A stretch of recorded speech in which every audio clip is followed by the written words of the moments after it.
Kalau kita solat, lepas tu tiba-tiba terfikir macam-macam, sah tak solat kita?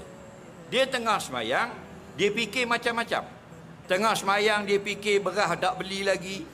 Yang tu pula nak pergi Jepah ni, nak pergi jumpa orang lepas semayang. Tak, memang. Faham dulu satu ayat. Hakimi salata li zikri. Hendaklah kamu dirikan semayang supaya hatimu ingat kepada Allah. Itu tujuan semayang. Okey. Tapi kita ni lemah. Khuliqal insanu dha'ifa, dijadikan manusia ni default setting. Kilang mari lemah. Faham lagi?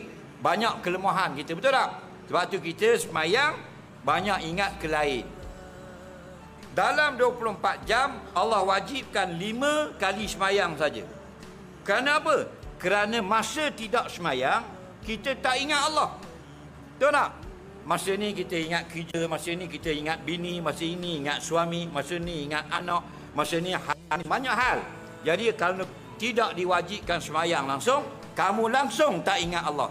Jadi wajiblah 5 kali sehari Allah. Tiba-tiba masih ingat Allah, tak ingat juga. Ini masalah kan. Lepas tu kena banyak istighfar. Assalamualaikum warahmatullahi. Assalamualaikum warahmatullahi. Astaghfirullah. Apa makna? Maafkan aku ya Allah, tadi semayang dah tapi tak ingat juga mu. Betul tak? Tu istighfar. Lagi banyak, lagi baik. Okey? Batal tak? Tak batal. Pahala kurang. Okey? Contoh kita Allahu Akbar. Malaikat bagi 100. Lepas tu hanyut 5 saat, tinggal 95. Rakaat kedua hanyut 10 saat, tinggal 85. Dia kurang. Jadi bila Assalamualaikum warahmatullahi, Assalamualaikum warahmatullahi, ada orang tinggal 3 daripada 100. Okey, lagi tinggal 3. Ada orang hutang balik 30. Faham lagi? Nah, jadi beginilah, setiap hari kita upgrade. Seperti kita upgrade hidup kita.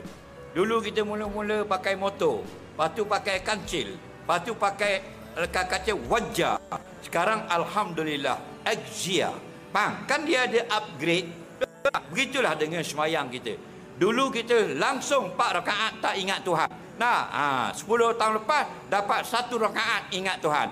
2024 dah dapat 2 rakaat ingat Tuhan, 2 lagi hanyut. Okey dah tu. Faham?